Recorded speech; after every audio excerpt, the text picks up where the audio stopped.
예수를 위해 삽시다.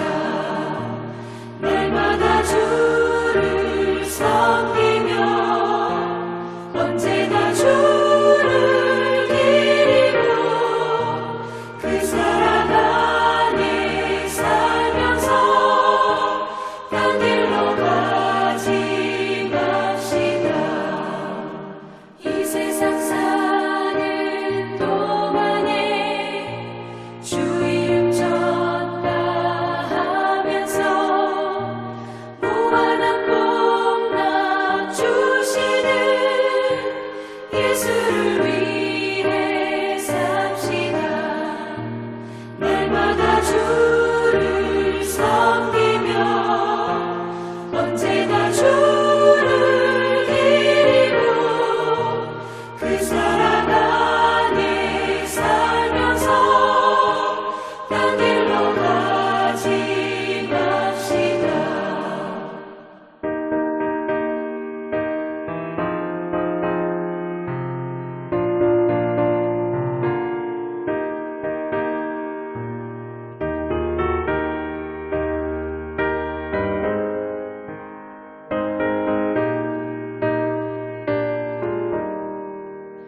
이 세상 친구 없어도 예수는 나의 친구니 불의한 일을 버리고 예수를 위해 삽시다.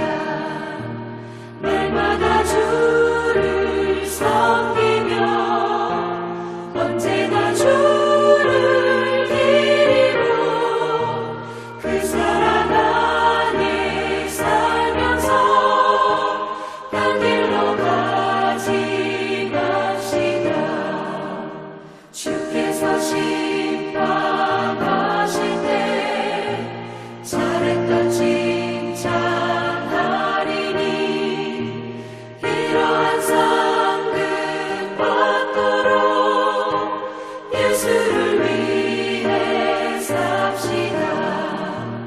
날마다 주를 섬기며 언제나 주를 기리고 그 사랑 안에 살면서 딴 길로 가지 맙시다.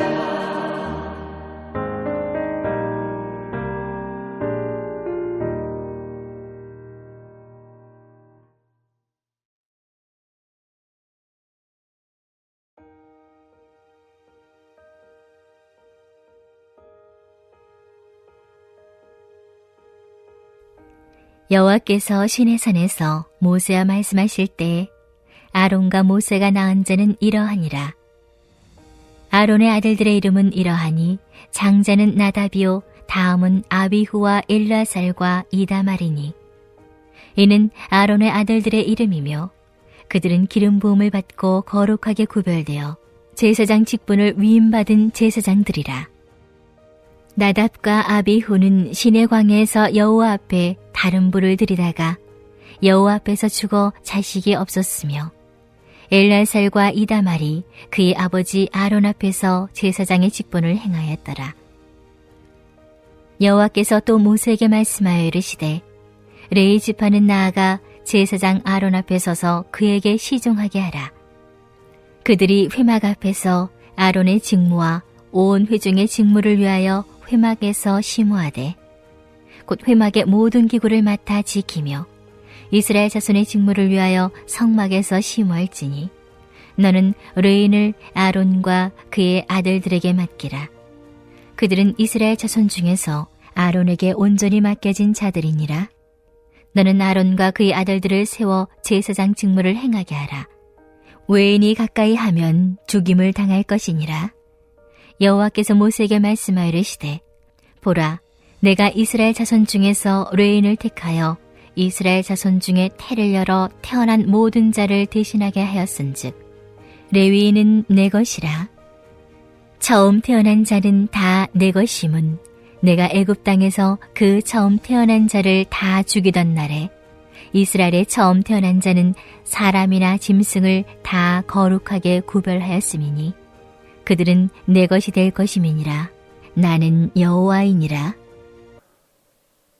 오늘 본문은 우리에게 조금 거부감으로 다가올 수도 있는 그런 문장들이 있습니다. 우리가 믿는 하나님은 어떤 분이십니까? 사랑의 하나님, 또 용서의 하나님이신데 이 누구를 죽이시는 내용들이 이 본문에 자주 등장을 합니다.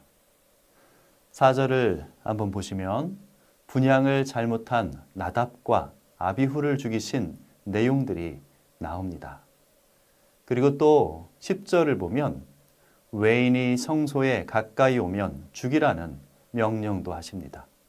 또 13절에도 애굽의 모든 처음 태어난 사람과 짐승을 죽이셨던 사건이 기록되어 있습니다. 이 때문에 어떤 분들은 나는 구약의 하나님이 너무 잔인해서 하나님을 안 믿어 라고 말씀하시는 분도 실제로 있습니다. 하나님은 이 구약 시대에는 왜 이렇게 많은 사람을 죽이셨을까요? 우리가 그 기쁜 뜻을 다 알 수는 없지만 분명한 것은 그것만이 하나님의 전부는 아니라는 사실입니다. 생명을 거두어 가시는 분도 하나님이시지만 생명을 주시는 분도 하나님이라는 사실을 우리는 기억해야 합니다. 오늘 이 본문만 봐도 죽는다는 표현도 있지만 태어난다는 표현도 있습니다. 1절부터 보시면 낳는, 또 12절에 태를 열어, 태어난, 또 13절에도 태어난 아들들, 자손, 이렇게 모두 다 생명을 의미하는 표현들이 있고 그 생명을 누가 주셨습니까? 바로 하나님입니다. 때문에 이 구약의 하나님 역시도 그저 잔인한 하나님, 죽이시는 하나님만이 아니라 생명의 하나님, 또 살리시는 하나님, 생육하고 번성케 하시는 하나님이심을 우리는 기억할 수 있어야 합니다. 이렇게 같은 대상도 우리가 어떤 측면을 보느냐에 따라서 그 평가는 정반대가 될 수도 있습니다. 이러한 사실을 기억하면서 오늘 말씀을 함께 상고하고자 합니다. 민수기는 책의 제목 자체가 말해주듯이 백성의 수를 계수하는 이야기가 담긴 책입니다. 요즘 말로 하면 인구조사, 또 센서스라고도 하는데요. 3장에는 그 가운데 레위 지파에 관한 기록이 담겨 있습니다. 레위 지파는 그 자손 전체가 여호와의 성전과 관련된 직무를 맡고 있죠. 그 가운데 대대로 제사장 직분을 수행하도록 명령받은 아론과 그의 아들들은 이 레위 지파 중에서 고핫 자손입니다. 그리고 고핫 자손의 나머지 인원들과 또 무라리 자손, 게르손 자손들은 제사장을 돕고 또 회중들에게 봉사하며 성막에서 시무하도록 하나님의 명령을 받았습니다. 이들의 직무는 현대의 목회자와 비슷하다고 볼 수도 있고요. 또 혹은 교회에서 여러 모양으로 봉사하는 봉사자들, 또 직분자들의 역할과 비슷하다고도 볼 수 있습니다. 그리고 또 더 넓게 보면 우리의 대제사장이신 예수 그리스도께 속해서 하나님의 사역들을 감당하는 기독교인들 전체와 같다고 볼 수도 있습니다. 어찌됐든 이러한 하나님의 명령을 받은 레위인들은 이 말씀을 어떻게 받아들였을까요? 성전이 자신들의 일터가 된 것으로 인해서 기뻐하고 좋아했을까요? 아니면 왜 하필 우리들이냐고 하면서 한숨을 쉬었을까요? 이것은 그 직분의 특성과 상관없이 개개인이 그것을 어떻게 받아들이냐에 따라 달라집니다. 예전에 제가 이 대학생들 30여 명을 대상으로 강연을 진행한 적이 있는데요. 조별 토론을 위해서 5명씩 7개 조로 나누고 간단한 게임을 진행해서 1등한 사람을 조장으로 임명을 했었습니다. 그런데 딱 한 조가 2명이, 남학생 1명 그리고 여학생 1명이 동점이 나온 거예요. 그래서 1명을 정하기 위해서 가위바위보를 시켰고요. 이 여학생이 이겼습니다. 자, 여기서 한번 생각해 보시기 바랍니다. 이 둘 중에 이긴 사람이 조장이 되어야 할까요? 아니면 진 사람이 조장이 되어야 할까요? 성도님들의 생각은 어떠십니까? 저는 너무 당연하게 이긴 그 여학생이 조장을 할 거라고 생각을 했는데 나중에 조장들 손들어 보세요 라고 했더니 가위바위보에서 쳤던 그 남학생이 손을 드는 겁니다. 그래서 제가 아니 자네가 졌는데 왜 자네가 조장을 하는가? 라고 물었더니 제가 져서 제가 조장입니다. 라는 그런 대답을 하는 겁니다. 왜 이런 이상한 대화가 오고 간 걸까요? 저는 이 조장이라는 역할을 좋은 자리라고 생각하고 있었습니다. 그래서 게임을 통해 조장을 정할 때에도 꼴찌가 아니라 1등을 조장으로 세웠습니다.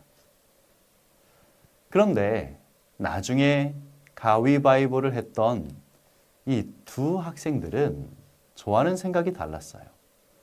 조장이라는 자리를 별로 하고 싶지 않은 자리, 부담스럽고 귀찮은 자리로 여겼던 겁니다. 그래서 2 사람 중에 진 사람이 조장을 억지로 떠맡게 된 것이죠.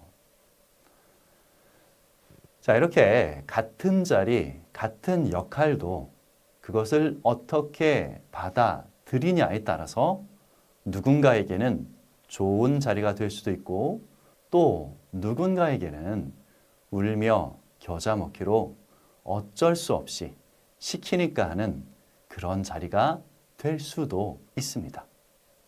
이 레위인의 직분도 마찬가지입니다.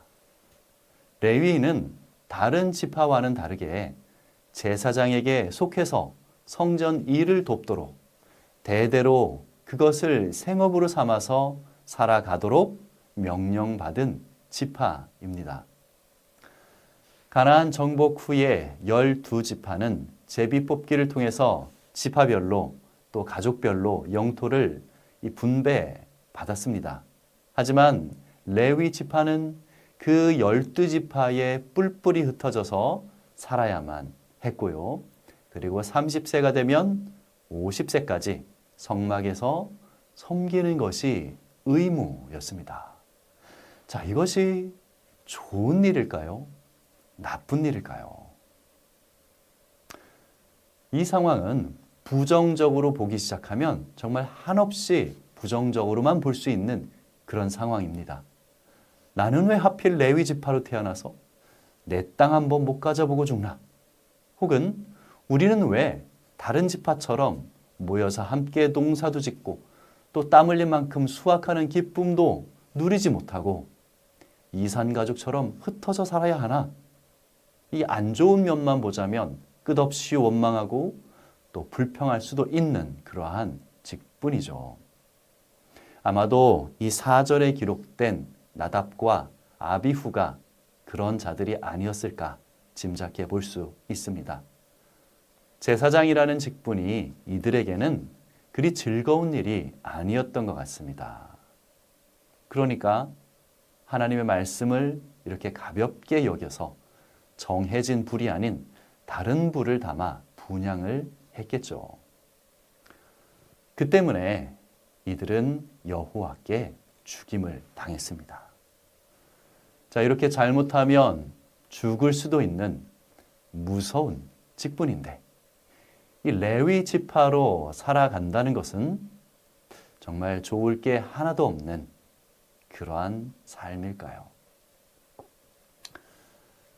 앞에서 말씀드렸듯이 이것은 어떤 측면을 바라보느냐에 따라 달라집니다.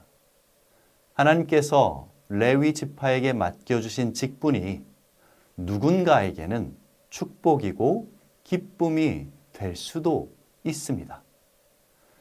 교회 안에서도 그렇지 않습니까? 하나님을 사랑하는 사람은 아무 대가 없이 무료 봉사를 하기도 하고요. 또 어떤 분들은 자기 돈을 더 써가면서 섬기는 분들도 있습니다. 그런데 이 레위인들은 다른 지파들로부터 생활비 지원을 받으면서 성막 일만 하면 되는 그런 유일한 지파입니다. 누군가는 좋아서 무료로 하는 일을, 심지어 어떤 경우에는 돈을 써가면서도 하는 그 일을 이 레위인들은 소위 돈을 받으면서 하는 거죠. 하나님을 사랑하고 하나님의 사역을 즐거워하는 이들에게는 정말 이보다 더 좋을 수 없는 너무너무나 행복한 축복된 그러한 직분입니다. 저도 목회를 한 이제 20년 이상 해보니까요. 어떻게 보면 이 세상에서 목회만큼 힘든 일이 없는데 또 어떻게 보면 세상에서 가장 행복한 직업이 목회자구나라는 그러한 생각이 들기도 합니다. 오늘 말씀에 기록된 이 레위인들도 그랬겠죠. 똑같은 곳에서 똑같은 일을 하면서도 어떤 이들은 12지파를 부러워하면서 억지로 성막의 일을 하는 사람도 있었을 겁니다. 하지만 또 어떤 이들은 하나님이 맡겨주신 사명을 감사함으로 또 즐거움으로 감당하는 그러한 레위인도 있었을 겁니다. 어찌 보면 세상 모든 일들이 다 그런 것 같습니다. 직장인들은 열심히 일하면 그만큼 더 벌 수 있는 자영업자가 부럽다고 하시고요. 그런데 또 자영업 하시는 분들 말씀을 들어보면 이 자영업은 수입이 너무 들쑥날쑥해서 월급이 따박따박 나오는 그런 직장인들이 부럽다는 그러한 말씀을 또 하십니다.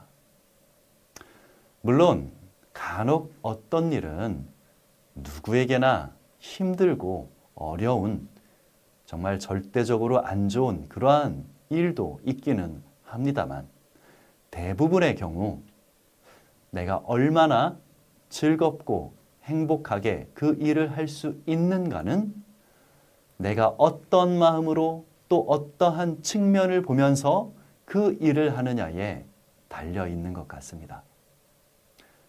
레위인처럼 꼭 종교와 관련된 일만이 하나님의 사명은 아닙니다.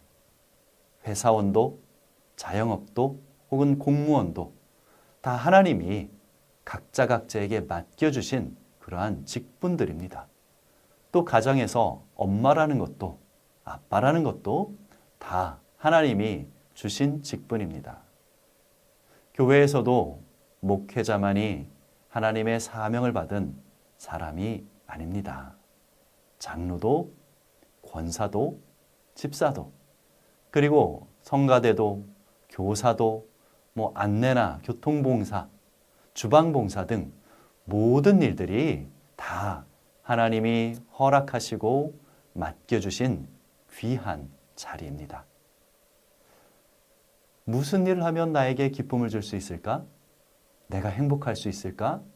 이렇게 고민하면서 일의 종류를 재어보고 고르기보다는 지금 내가 있는 곳에서 하나님께서 나에게 맡겨주신 바로 그 직분을 감사함으로 감당하는 저와 여러분 되시기를 주님의 이름으로 축복드립니다.